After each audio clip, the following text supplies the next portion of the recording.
कर्नाटक के बहुत से स्थानों में हिजाब विवाद बड़े ही तेजी से चल रहा है और बहुत से हिस्सों में हिंदू मुसलमान के बीच विरोध प्रदर्शन हिंसा बन गई है। वहीं हिंदू वर्ग की एक लड़की ने बेंगलुरु में हो रहे प्रदर्शन का हिस्सा बनी और कहा कि ये सब जो भी हो रहा है यह बिल्कुल भी सही नहीं है। हमें अपने संविधान का सम्मान करना चाहिए। Vice President.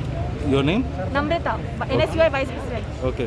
See, even I am a Hindu lady, so whatever is happening in Mangalore, whatever the district happening, it is not right at all. What is this Desh Bachao, Desh Beti Padhao? It's not happening in a right way.